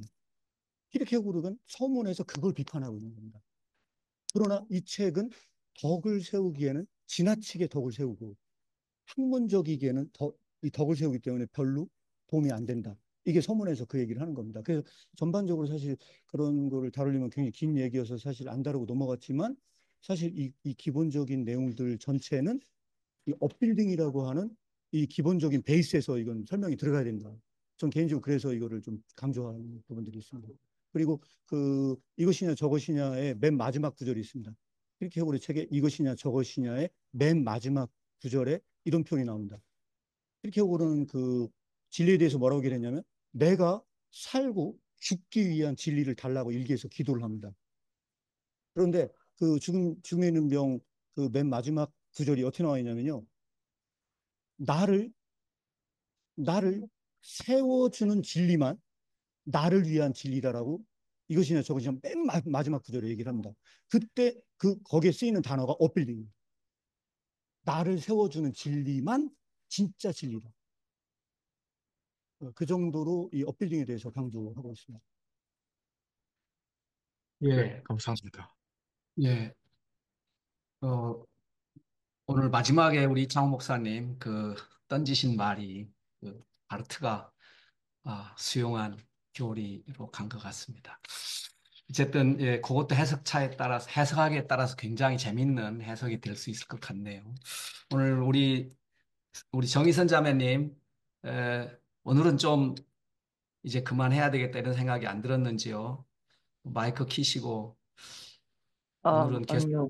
하는 예. 용기가 예, 간만에 되게 집중해서 들었고요. 다들 되게 엄청 딥하게 뭔가가 배경 지식도 많고 그러신 것 같아요. 근데 저는 이게 당장, 오늘 당장, 내일 당장 나한테 어떻게 좋은 내 삶에 잘 녹여낼까라는 생각을 하면서 보통 하거든요. 근데 여기 있는 단어들이 워낙 절망, 왜 희망은 얘기 안 하지? 막 이런 생각이 들거든요. 그 죽음, 뭐, 그래, 죽는 거는 생물학적으로 죽을 수도 있지만은 그냥 살아있지만 그냥 죽어 있는 상태인 사람들도 요즘에 많지 않을까? 뭐 이런 생각들요. 그래서 이런, 이런 깊이 있는 그 어떤 깨달음에 의해서 가벼운 전달도 가능할 수도 있겠다. 그리고 아까 뭐지? 저는 교만이라는 단어가 되게 조심스럽거든요. 아까 이거 고린도전서 성경책도 앞에 갖다 놓고 지금 막 열심히 듣고 있었는데, 그러니까 지식은 교만하게 한다는 게, 내가 이 공부를 하면서 내가 더 겸손해져야 되겠구나. 생 그리고 정말 다시 한번 봐야 되겠다는 생각을 했습니다. 어쨌든 저는 절망은 순간순간 내가 느끼지만 그걸 더 깊게 절망하지 말자. 그 절망 안에서 희망을 찾자. 저는 그냥 제 삶을 얘기하거든요. 지식적인 거는 모르, 모르겠고 제가 논문 쓸 것도 아니고 하지만 책을 통해서 나의 삶을 좀 더 바람직하게 그리고 믿음 있는 사람이 다른 사람한테 좋은 영향을 주는 사람이 되는 게 뭐 모든 면에서 그러니까 더불어 사는 삶을 생각하자면은 좋은 영향을 주지 않을까? 또 나의 어떤 작은 어떤 것들이 그 행동과 말이 다른 사람한테는 이런 믿음을 저거 괜찮네라는 매력도 주지 않을까? 뭐 그런 긍정적인 생각을 항상 하면서 예, 깨달으려고 합니다. 이상입니다. 감사합니다. 제가 잘 들었습니다. 잘 예, 들었습니다. 이창호 목사님 말씀 들으면서 고린도전서 15장 31절에 부활장에서 바울이 내가 예수 그리스도 앞에서 단언하노니 나는 날마다 죽노라라고 하는 그것을 자랑하는 그 바울의 모습에서 바울이 한 그 말이 왜 어떤 의미인지 죽음학의 관점에서 왜 부활장에서 날마다 죽을까 그게 좀 스쳐 지나갔습니다. 예, 오늘 사실 이 모임을 굉장히 이렇게 사모하고 또 즐거워하고 기뻐하면서 에너지를 많이 공급하는 우리 장정수 대표님 오늘 시간이 다 돼서 오늘 전체적으로 들어보고 이 예. 이 독터 모임의 의미, 가능성 이런 게 본인에겐 또 어떤 의미로 와닿았는지 한번 들어보고 싶네요. 아, 저기, 혹시 그 김선홍 목사님 말씀 안 하셨는데, 한번, 어, 누구요? 네. 아, 김선홍 목사님. 네. 했습니다. 예. 하셨나요? 하셨나요? 저는 이제, 여기 아까 이제, 중현 형제님 말씀하신 것 중에 그 공식 있잖아요. 여기 책에 보면은 공식이라고 이야기 나온 게 되게 또 재밌더라고요. 그 부분, 그러니까 그 부분도 한번 조금 이야기도 조금 해봐야 되지 않나 하는 생각은 드는데, 예를 들면 이제 영육의 종합으로서 이제 키르케고르가 이야기할 때 영과 육의 종합, 시간과 영혼의 종합, 자유와 필연의 종합, 뭐 이제 특히 이제 영육의 그 종합이 이제 그 정신이고 또 그 정신이 자기라고 그랬잖아요. 그 정신이 자기인데 근데 이제 그 하나님이 설정해 놓은 자기 자신이 있지 않습니까? 그래서 제가 이제 그거에 사실 되게 궁금하더라고요. 이걸 어떤 형태의 도식으로 사실 가야 되는 건지. 그러니까 예를 들면 이제 인간이라고 하는 게 영육의 종합인데 실제로는 하나님이 설정해 놓은 자기 자신이 있고 근데 또 영육의 종합이 자기이고 정신이라고 한다 했을 때 제3자로서 키르케고르 이야기할 때 그거는 일종의 이제 그게 사실은 아까 표현하신 자아나 자기나 그런 거잖아요.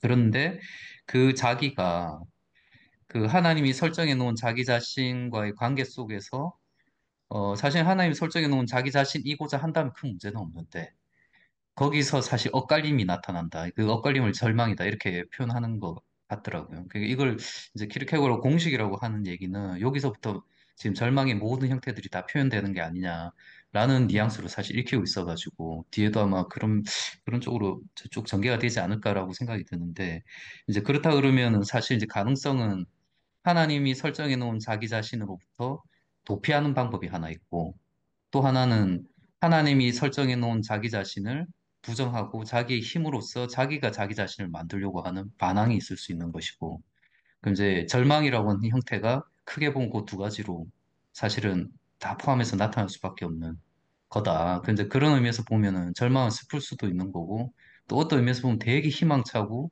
되게 행복하고 그런 것일 수도 사실 있잖아요.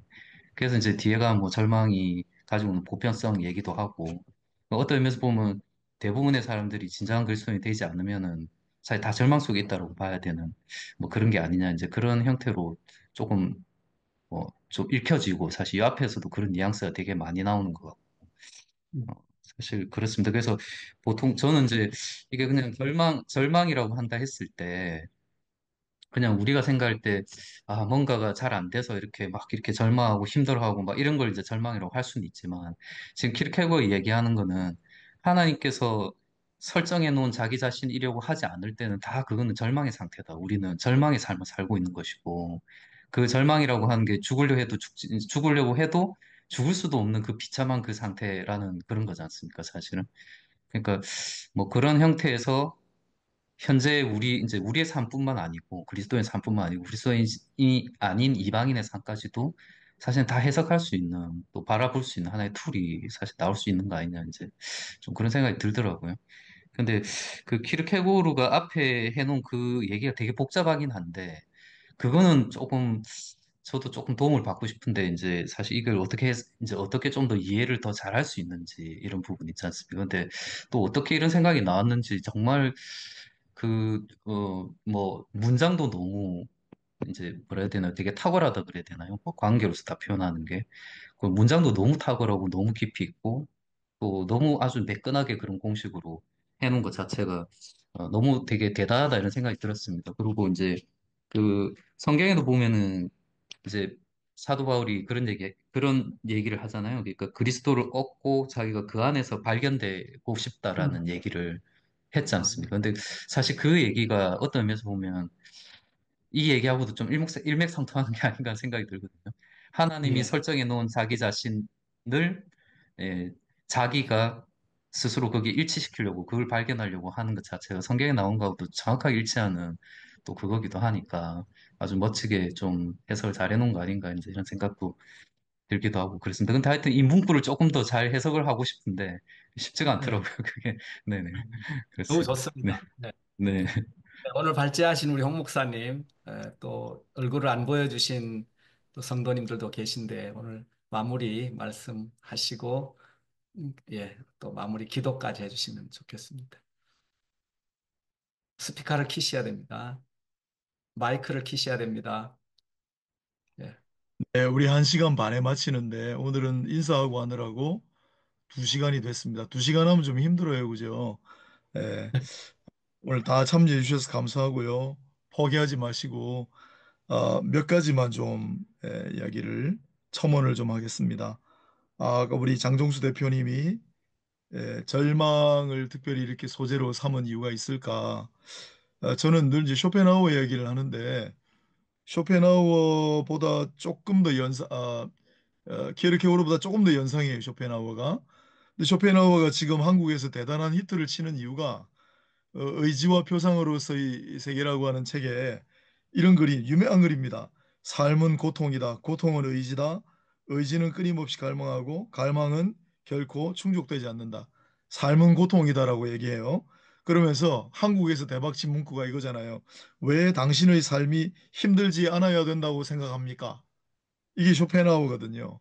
그리고 절망을 거부하지 말고 이를 의식하지 않으면 그다지 불행할 것도 없다. 절망을 이렇게 다뤄요. 쇼펜하우어가. 그래서 쇼펜하우어 굉장히 밀접한 관련이 있기 때문에 키르케고르가 절망을 또 나름대로 써간 것은 아닌가. 아까 우리 양은주님 들어오셔가지고 철로역정하고 제가 그 에드먼드 스펜서라는 시인은 처음 알았습니다. 너무 감사하고. 그래서 보니까 철로역정에 절망이 많이 나와요. 절망의 거인, 절망의 늪. 그런데 아까 전에 우리 정희선님이 말씀하셨는데 왜 절망만 하고 희망은 얘기하지 않나요? 성경에 절망이란 단어가 안 나와요. 아무리 찾아도 별로 없어요. 성경은 전부 희망만 있어요. 이게 성경의 절망은 뭐냐? 죄거든요. 그래서 성경은 희망을 다룬다. 그러나 키르케고르하고 쇼펜하우어는 절망을 얘기해요. 또 에드먼드 스펜서, 철로역정을 쓴 존 버년도 절망을 얘기해요. 그러나 성경은 절망을 얘기하지 않습니다.